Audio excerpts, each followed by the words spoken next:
Pessoal, parte 2 então, agora vai dar certo. Vou fazer minha prática escutando um pouco de inglês e vai dar bom, né?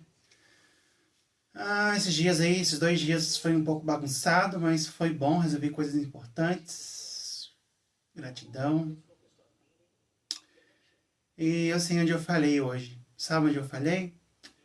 Eu não fiz a minha respiração na parte da manhã, porque a respiração ela serve como um momento no qual eu paro e penso, né, no dia, antes de respirar. Acho que foi isso. Ia tudo muito rápido, sabe? Cheguei. E outra coisa também que eu acho relevante de explicitar, quando a gente trabalha 8 horas por dia, já tem uma rotina, né, de trabalho, é mais fácil ainda, né? Porque o trabalho obriga a gente a estar lá no horário, né? Então é algo mais ainda, mais fácil de seguir, porque o horário já vai 8 horas do dia, né? Então também faz parte. Mas é isso. Resolver coisas importantes. Tem que ter gratidão, né?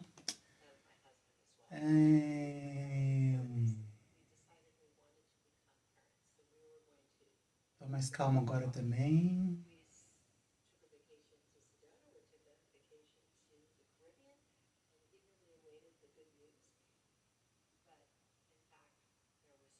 E o inglês não me sobrecarrega, sabe? O inglês pra mim é mais tranquilo, assim. Eu acho bem confortável, né? Então por isso que eu vou fazer a prática com o inglês mesmo. Geralmente eu gosto de ver usar uma tela preta, né? Com a escrita dentro. E claro que eu não pego tudo, né? Ainda, né? Mas se escutar a mesma coisa várias vezes, né? Não dá pra pegar.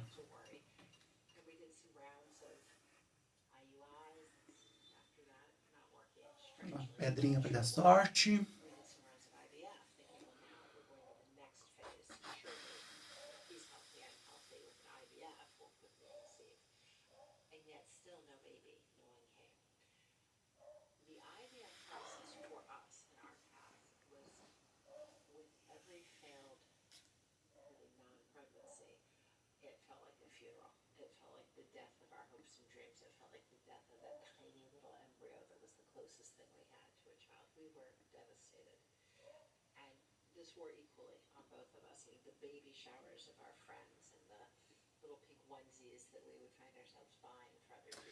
Uma coisa que eu tava pensando aqui, num aplicativo, né? Se tivesse um aplicativo aqui, por exemplo, ele mapeasse minha rota, né? Ou ele detectasse meu padrão de comportamento, né? E ele, por exemplo, deixa eu pensar aqui. Eu daria pra pensar no mapa, né? Ele vê que eu saí, que eu quebrei a rotina de padrão, né? Aí de repente ele manda um alerta na tela avisando, né?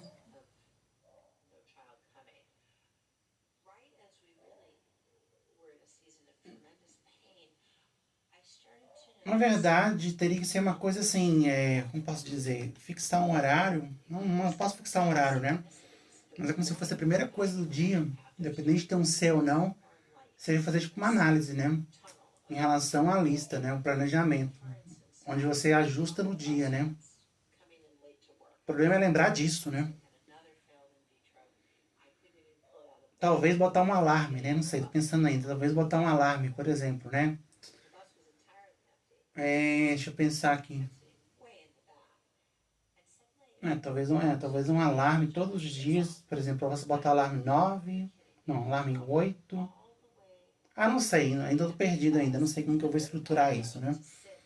Mas tem que pensar numa possibilidade para esses casos, né, que são raros, que vai ocorrer, né? Para não perder o dia, né? Claro que se eu estivesse trabalhando 8 horas por dia, né, eu não ia perder, né? Eu ia fazer o trabalho normal, né? É,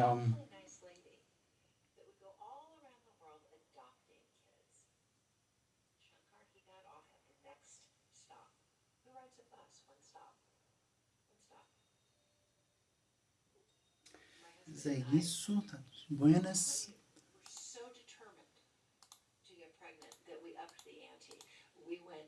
from one clinic to the next because the next clinic had slightly higher rates of conception.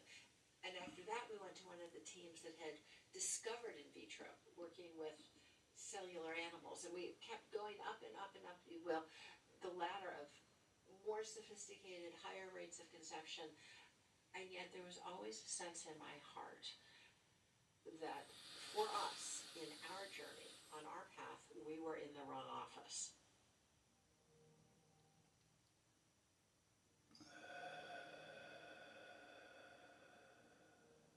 I'm wondering, as you were experiencing this, Lisa, as you were going from office to office, as you were experiencing, failed attempt after failed attempt, it must have been demoralizing, it must have been depressing, but just talk a little bit about the effect this had on you and your husband.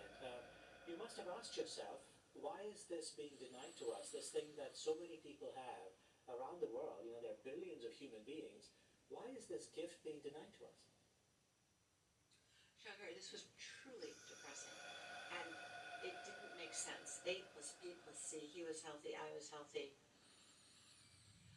Of course, I searched my life. Was there something physically or perhaps morally that I'd done wrong? And, but there was no horrible, hard stop. It started to become clear to us through the synchronicities that kept landing in our path that maybe we were on a guided journey.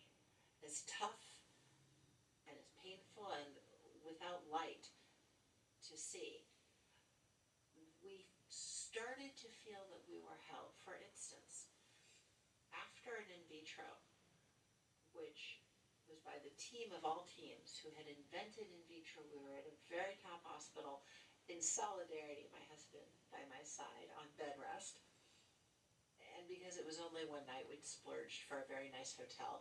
My husband clicks the remote, and only one channel will show on this TV in our overpriced hotel. He bangs the remote, he goes and fiddles with the TV. One documentary on an orphan, a little boy who lives in a garbage dump in Central America. And through the translator, the little boy says, I don't care that I live in the trash dump. I don't care that I don't go to school. But it hurts so much to not be loved that I sniff glue to make the pain go away. And I looked at my husband and he looked at me and he said at first, there's a child out there for us. There was an undeniable synchronicity. What life are you showing me now? We sensed very deeply. In fact, in that moment, we knew that we were on a guided journey. And synchronicities, once we acknowledged being on this journey, just deepened and became more vivid and more abundant, guiding us.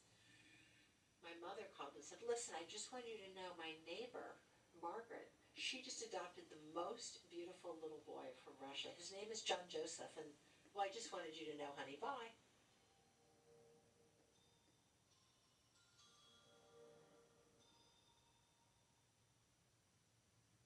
In some ways, Lisa, the model that you had in your head was that parenting is conception. And really, what these signals were telling you is that, no, parenting is not about conception. Parenting is about love. Love and commitment. Forever commitment and forever love is parenting. I had thought, okay, if we conceive a child, then perhaps they'll have my husband's humor and they'll have this quality that I so valued from my side of the family. And I sort of pieced together in my mind the notion that parenting really was conception. But what our road of trials revealed through the bright and the supportive moments of synchronicity was that parenting is love and commitment. And even more, what the journey showed us was that to be someone ready to inherit parenthood, I needed to let go of a certain level of ego and control. I'll share with you that one night I was deep in sleep when suddenly just I sat up, wide and alert, sat up straight up in bed.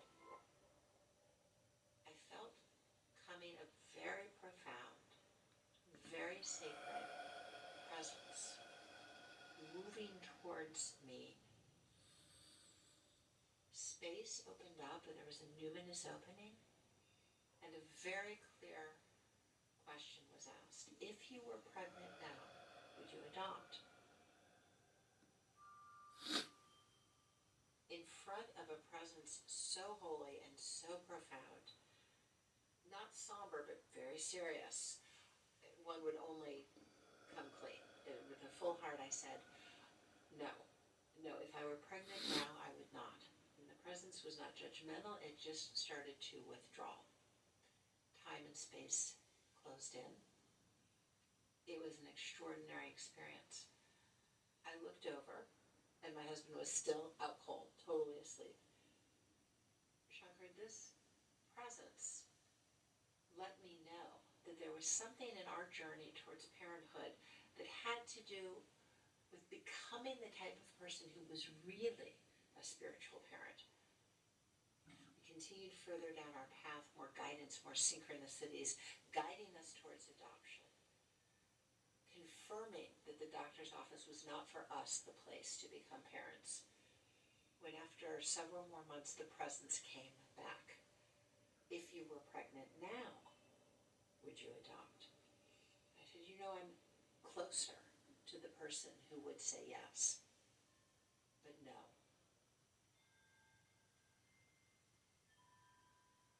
Well, around that time we started to take measures to find the child that we knew was out there for us. We had visited an adoption agency in Pittsburgh where a clergyman's daughter, a rabbi's daughter, had found hundreds of babies, their families. She'd helped bring families together. Her walls were lined with beautiful photos. Children who were 8 years old holding their violins, little babies with their new parents. And the walls were full of joyful families, and I wanted to be like them. And so she sat us down, the clergyman's daughter, and she said, let's be honest here. What do you care about in a child? What do you want? And I said, I don't care if this is a boy or a girl. I certainly don't care what race the child is, but please, a child who can love. This is our first child, and please, a child who can love. My husband leans forward, sort of covers my shoulder a bit with his shoulder and says, yes, all that, but kind of a girl.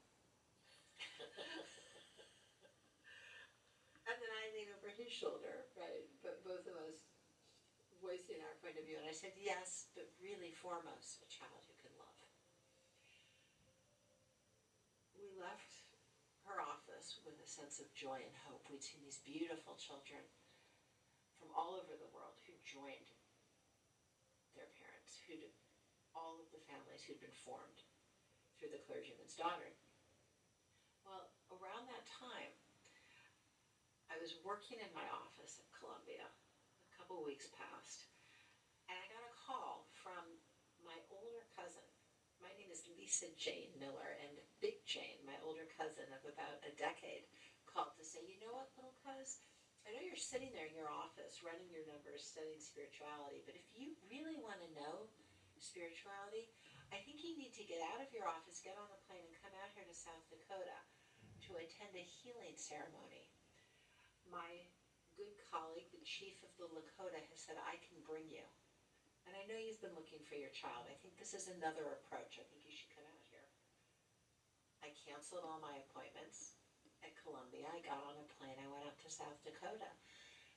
And there in the healing ceremony, the men moved into one inipi, the women into another.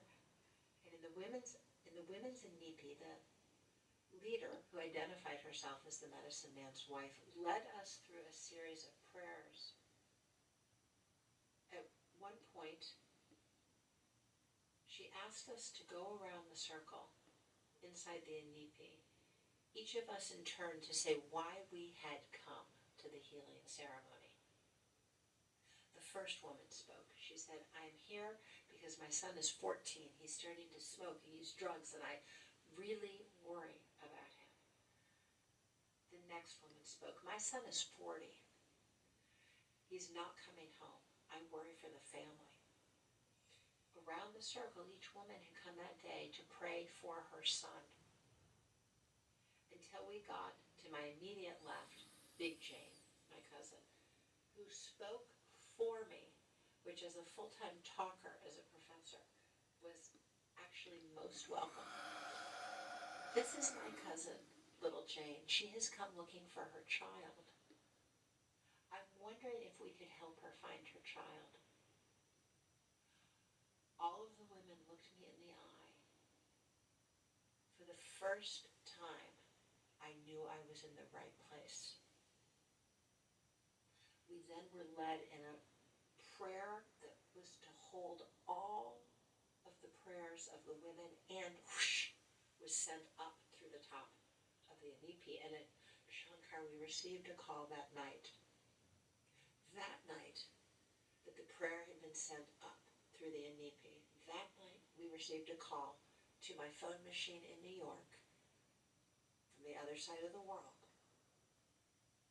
We have found the Miller's child. We know Mr. Miller had wanted a girl, and there's many wonderful girls. We can get you a girl, but this is the Miller's child.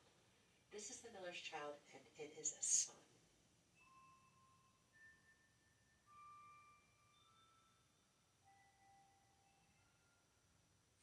Years of struggle and sorrow and weeping and infertility.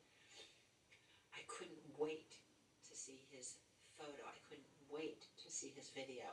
I was home in a couple days. The video came. I opened my eyes to see the most joyful, little boy with his arm around the nurse, glowing with joy, glowing with energy. I fell in love. Shankar, in that moment, I became a parent. Profound love, a soaring love like I'd never felt before, a tidal wave of soaring love. And I was sure, deeply committed in my heart, that this is my spiritual child. That very night that I saw the video and made the commitment in my heart, loved like I'd never loved before, the presence came back to me third time. If you were pregnant now, would you adopt? Absolutely. Absolutely. This is my spiritual child. Time and space closed in. And I looked over once again. My husband was out cold. But I poked him. I woke him up.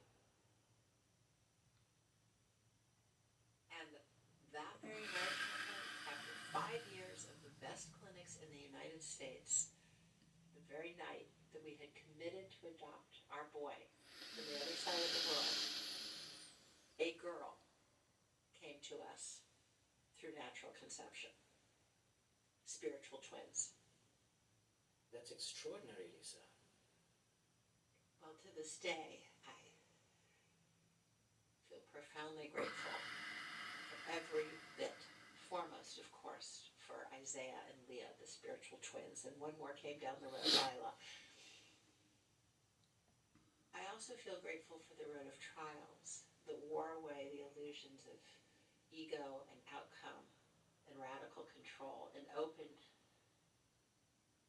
the gateway to awakened awareness, that opened a dialogue. That is how I now live my life, and I have realized through 3 decades now of science, we all are equipped to live in dialogue.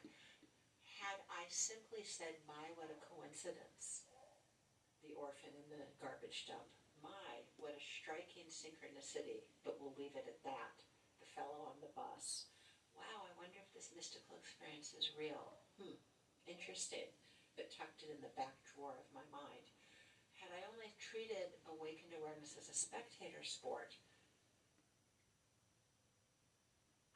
missed the opportunity of our lifetimes. Had I only treated the synchronicities, the mystical experiences, as interesting or, wow, wonderful, but set them aside, tucked them into a back drawer in my mind, it would not have been enough. Isaiah would have still been in an orphanage. In time, he would have been adopted into the military, and we would not be a family. family, the most important center of my life, our family was born out of a dialogue with the deeper force of all life.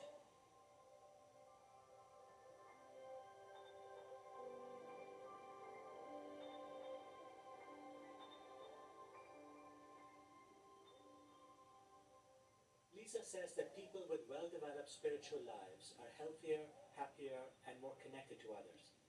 But how do we go about exploring this dimension of existence? When we come back, how to cultivate an awakened brain. You're listening to Hidden Brain. I'm Shankar Vedanta.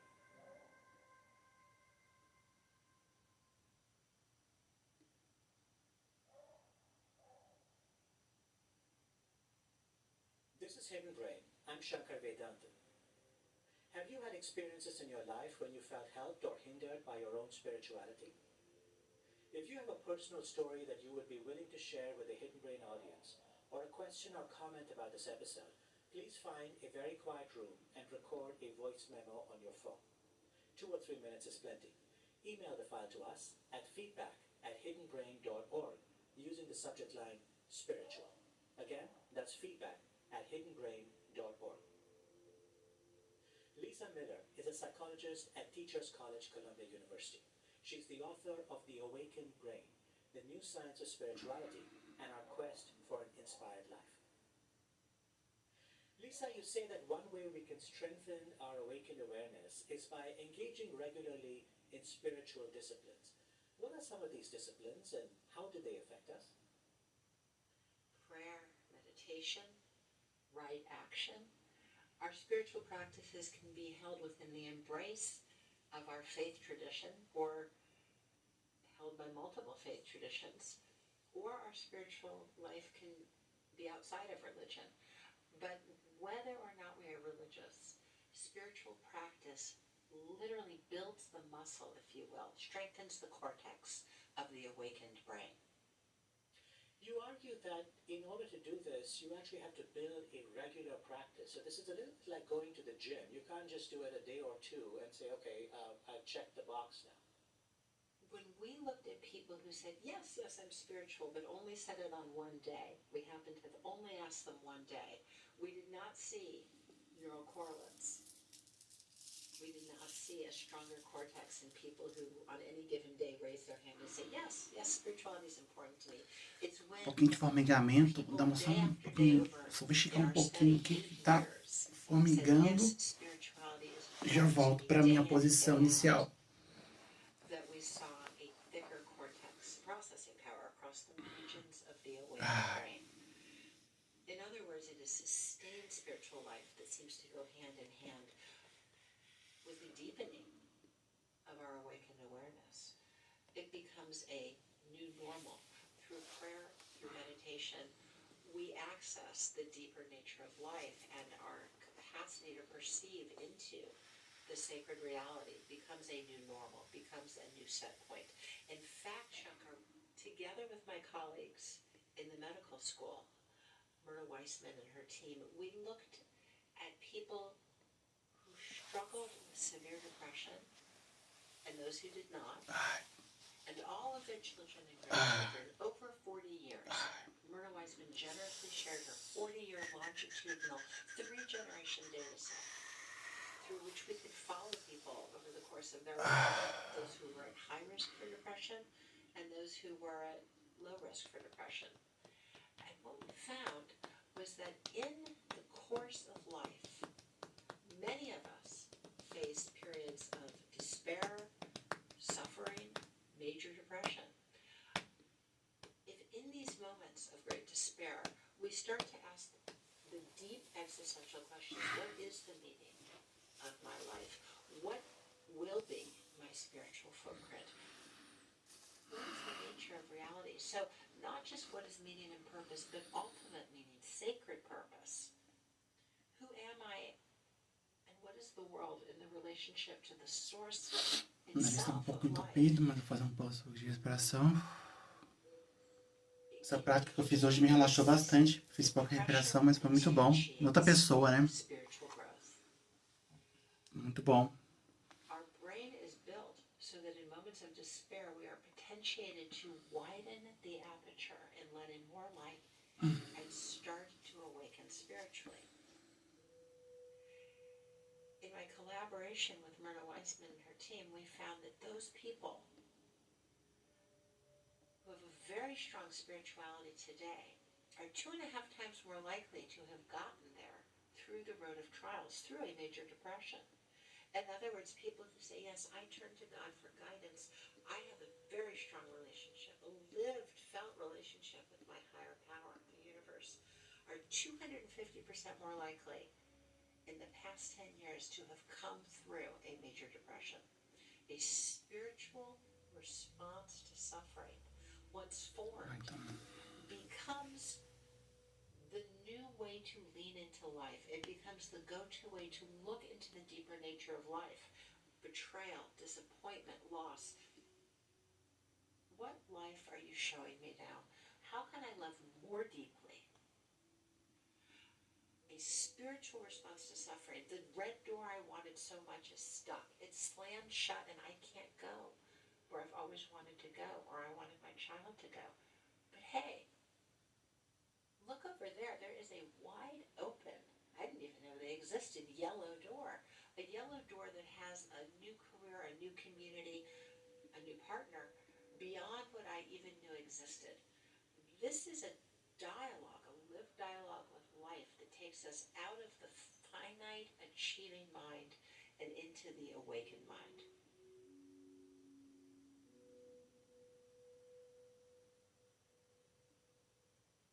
You talk about helping a patient named Bev in your therapy practice develop what you call heart knowing, going beyond the rational, the intellectual knowing to heart knowing. Paint me a picture of Bev's story. So, Bev came in tormented by a decision she had to make, so much so that it weighed on her heart. It was making her anxious. Bev had raised 3 of her 4 children. Her youngest child, a daughter, was still at home. And right at the time where she had wanted to try to connect with her daughter, she'd felt a certain distance between her and her 4th child that she'd not felt towards the other. She described a blended feeling that she felt with the oldest 3, and the 4th seemed more distant, disconnected. Bev had hoped that now that her 4th child was in high school, she could clear time to really just focus on her, and that a bond might form, that they could be in this intimate way, just the 2 of them for this passage. But right at that time, she was given a very unexpected offer of promotion. A promotion that would have required 15 more hours of work a week. A promotion that she felt honored her abilities. She was proud to receive the promotion, but tremendously concerned that it was going to cut into this chapter that she had so anticipated of bonding with her daughter. And so, it was very common at that time to use therapy as a way of ferreting out the pros, the cons, maybe the automatic thoughts behind the pros and cons, distill the relationships. But I saw it in Bev that she was looking into life itself, looking for guidance in the universe, looking for some sort of connection in her relationship to who she called God to guide her. And so in the case of Bev, it occurred to me that awakened awareness would be very helpful, supporting her natural capacity for awakened awareness, allowing her to authorize her own whisper of a hunch, authorize her own inner knowing. And Bev, within a matter of weeks, took to the notion that she could trust her inner wisdom, that there was an inner spiritual compass. I didn't tell her which way the compass pointed, and I didn't offer her the proof. She started listening to her own inner wisdom. She started following her own spiritual compass and finding answers and solutions, synchronicities, pointing her on the path where in her life she could make her own choice. This was a guided, spiritually grounded decision.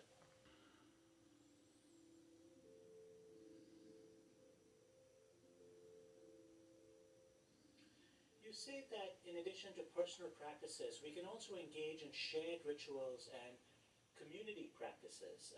Why would engaging in these disciplines with other people make a difference, do you think, Lisa?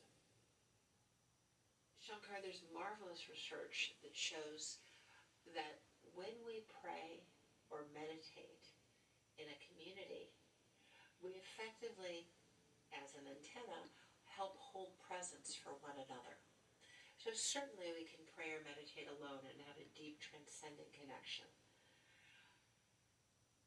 And yet still when we meditate together, we hold presence for one another. We augment the intensity and the fluidity through which we connect to the transcendent.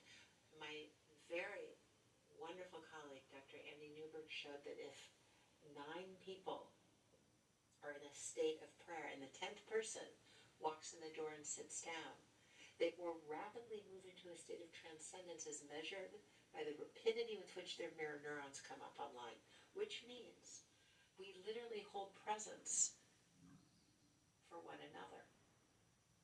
We are not creating presence. We are not creating God. We are not creating consciousness. We are holding an intensified presence of the sacred into which others can move more quickly, which is very optimistic for society.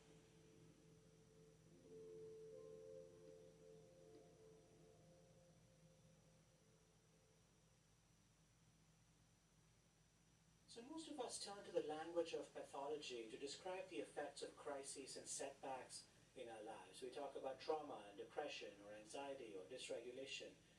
Do you think it's possible for us to change this framing, to think of crises and struggles as portals for growth?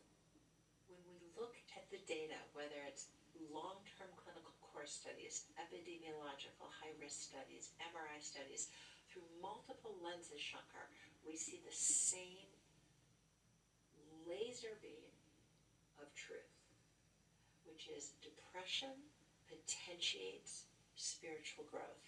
We still have to do the work and engage the journey, but at least 2/3 of the time, depression is not only a medical illness. It is, in fact, more of a developmental process we might call a developmental depression that beckons us into a deepening and opening, a growth. When we look at longitudinal twin studies, we see that there is an increasing amount of heritable, inborn contribution to spiritual awareness, starting with puberty, biological puberty. From middle to late adolescence into emerging adulthood is a surge, a biological clock from the inside out. What is my purpose? I mean ultimate purpose. What is the meaning of life? I mean sacred purpose. In fact, the most important work we do in late adolescence, emerging adulthood, is to engage the ultimate questions and the hunger of the heart for spiritual connection. Developmental depression beckons us, it is a knock at the door to spiritual awakening. Developmental depression comes back. It is not only once that we are hardwired to suffer and then grow.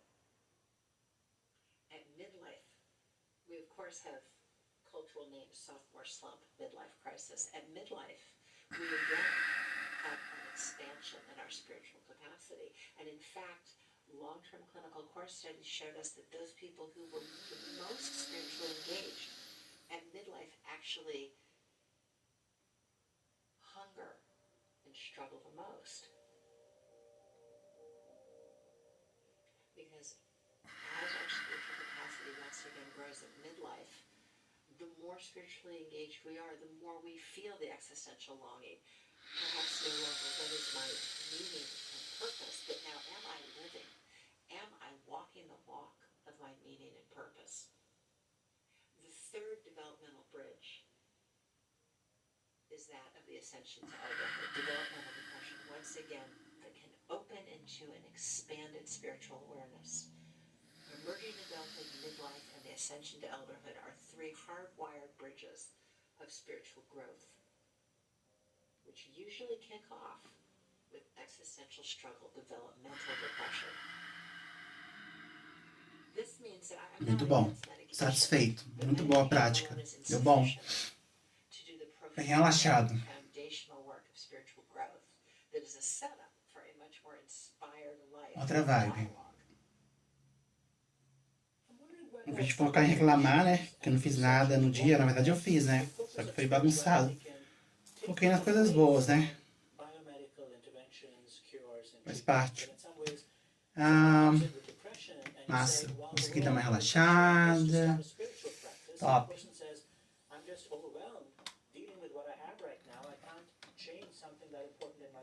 Muito da hora.